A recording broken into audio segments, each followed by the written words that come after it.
नमस्कार मित्रों, जय माता दी, हर हर महादेव। जैसा कि आप लोगों को जो मालूम है कि आने वाले समय में शारदीय नवरात्र आ रहा है। इस नवरात्र में माता दुर्गा के 9 रूपों की पूजा की जाती है। माता पार्वती ही दुर्गा के रूप में संसार में जानी जाती हैं।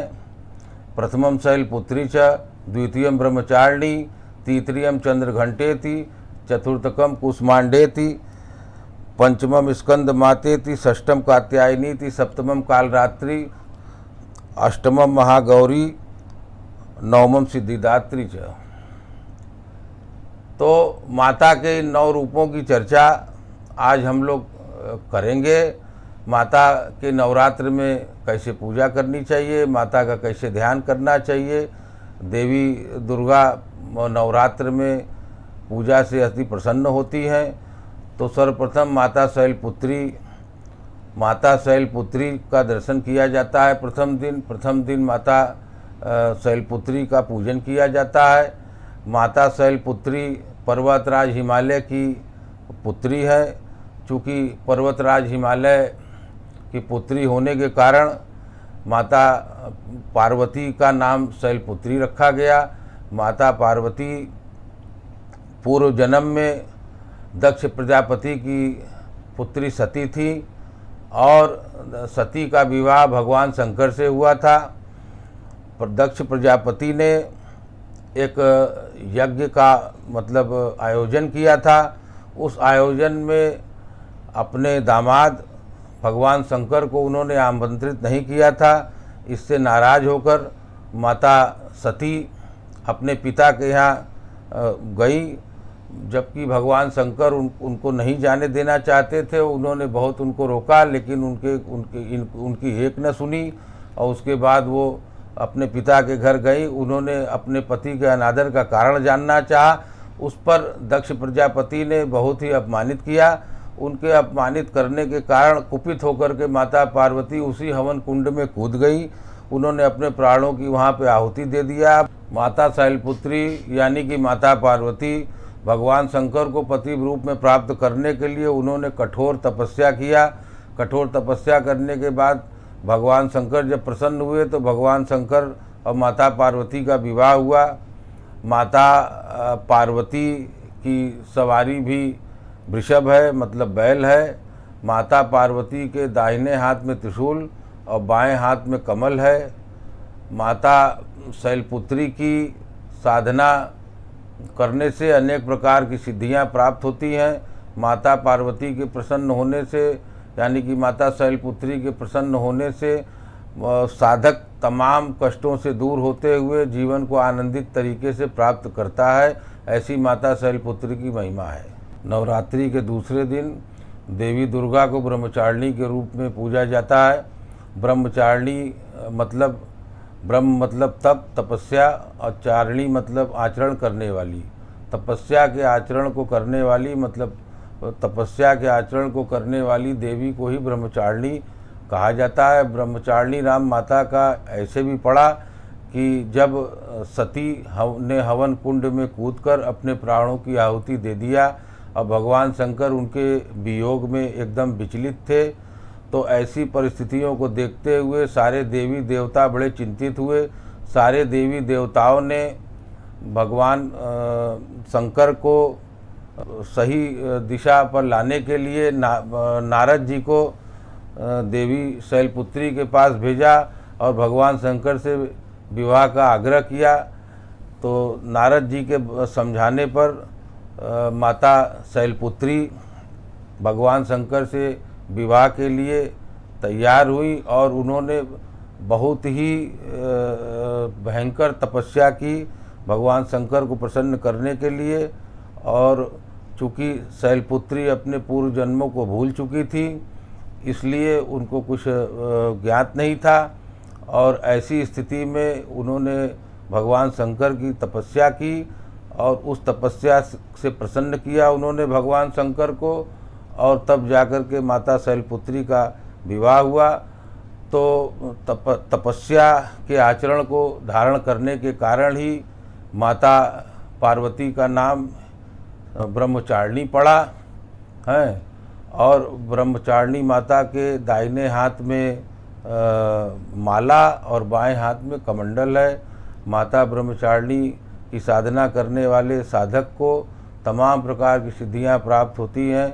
माता ब्रह्मचारिणी के प्रसन्न होने से साधक इस समाज में सम्मानित तरीके से जीवन प्राप्त करता है। माता दुर्गा के तीसरे रूप की पूजा चंद्रघंटा के रूप में की जाती है। माता चंद्रघंटा के मस्तक पर अर्धचंद्राकार घंटे का आकार है और माता की 10 भुजाएं हैं। 10 भुजाओं में तमाम प्रकार के अस्त्र शस्त्र हैं।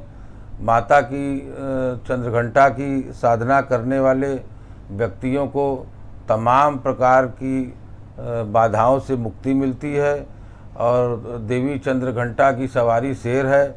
माता चंद्रघंटा की साधना करने से अनेक प्रकार की बाधाएं जो मनुष्य जीवन में आती हैं उनसे मुक्ति मिलती है।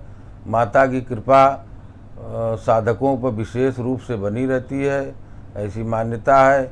माता चंद्रघंटा की साधना का विशेष महत्व है। माता दुर्गा के चौथे दिन की पूजा माता कूष्मांडा के रूप में की जाती है और देवी कूष्मांडा सूर्यलोक के भीतर निवास करती है। ऐसी मान्यता है कि देवी कूष्मांडा अंधकार को दूर करने वाली देवी है। देवी कूष्मांडा के हाथों में तमाम प्रकार के अस्त्र शस्त्र के साथ अमृत कलश और कमल भी हैं। और कूष्मांडा मतलब कोहड़ा, तो माता कूष्मांडा को कोढ़े की बलि दी जाती है। माता कूष्मांडा के प्रसन्न होने से किसी भी प्रकार की विपत्ति, कोई भी प्रकार की बाधा मनुष्य जीवन में नहीं आती। माता के प्रसन्न होने से परिवार में सुख समृद्धि बनी रहती है, ऐसी माता की साधना की मान्यता है। माता दुर्गा नवरात्रि के 5वें दिन स्कंद माता के रूप में जानी जाती है। स्कंद यानी कार्तिकेय कुमार। कार्तिकेय कुमार की माता होने के कारण स्कंद माता के नाम से जगत में जाना जाता है। माता स्कंद को 4 भुजाएं हैं। माता की सवारी शेर है, कमल पुष्प विराजती हैं। माता की साधना करने वाले साधक के ऊपर कार्तिकेय कुमार का भी विशेष आशीर्वाद प्राप्त होता है, ऐसी शास्त्रों में मान्यता है। नवरात्रि के 6ठे दिन देवी दुर्गा को कात्यायनी के रूप में पूजा जाता है। ऋषि कात्यायन ने माता को पुत्री के रूप में प्राप्त करने के लिए बहुत कठोर तपस्या किया था। इससे प्रसन्न होकर देवी दुर्गा ने ऋषि कात्यायन के घर में जन्म लिया था। ऋषि कात्यायन के घर में जन्म लेने के कारण ही देवी दुर्गा का नाम कात्यायनी पड़ा। महिषासुर का बहुत ही आतंक था मृत्यु लोक पर। सारे देवी देवता उससे एकदम हाहाकार घबरा चुके थे। ऐसी स्थिति में ब्रह्मा विष्णु और महेश के प्रयास से ही देवी दुर्गा ने ऋषि कात्यायन के यहाँ पुत्री के रूप में जन्म लिया और महिषासुर का वध किया। देवी कात्यायनी की साधना करने वाले साधक को धर्म, अर्थ, काम और मोक्ष की प्राप्ति होती है, ऐसी माता की विशेष कृपा है। माता कालरात्रि की पूजा नवरात्रि के 7वें दिन की जाती है। माता कालरात्रि का स्वरूप एकदम अंधकार में काला है। अब माता के बाल एकदम बिखरे हुए हैं, माता के त्रिनेत्र हैं, बहुत ही डरावना एकदम माता का स्वरूप है। और माता के साधक जो है उनको भूत, प्रेत, जिन्न, दानव, इन किसी भी चीज़ों का भय नहीं होता है और माता के साधक अत्यंत प्रसन्न रहते हैं। माता की विशेष कृपा से उनके ऊपर शत्रुओं का कोई भी भय नहीं व्याप्त होता है, ऐसी माता कालरात्रि की कृपा है। देवी महागौरी की पूजा नवरात्रि के 8वें दिन की जाती है। देवी महागौरी भगवान शंकर को प्रसन्न करने के लिए उन्होंने कठोर तपस्या किया था। कठोर तपस्या करने के कारण उनका पूरा शरीर एकदम काला पड़ गया था। भगवान शंकर ने गंगा जल से उनके शरीर को मलकर फिर से एकदम गौर किया। इसी कारण से उनका नाम महागौरी पड़ा। महागौरी को 4 भुजाएं हैं। माता की साधना करने वाले साधक को तमाम तरीके की सिद्धियां प्राप्त होती हैं और समाज में सुख के साथ अपना जीवन व्यतीत करता है। माता की विशेष कृपा बनी रहती है। माता महागौरी की कृपा से तमाम सुख सुविधाएं साधक को उत्पन्न होती है, ऐसी मान्यता है। नवरात्रि के 9वें रूप में माता सिद्धिदात्री की पूजा की जाती है। माता सिद्धिदात्री सभी प्रकार की सिद्धियों को देने वाली हैं।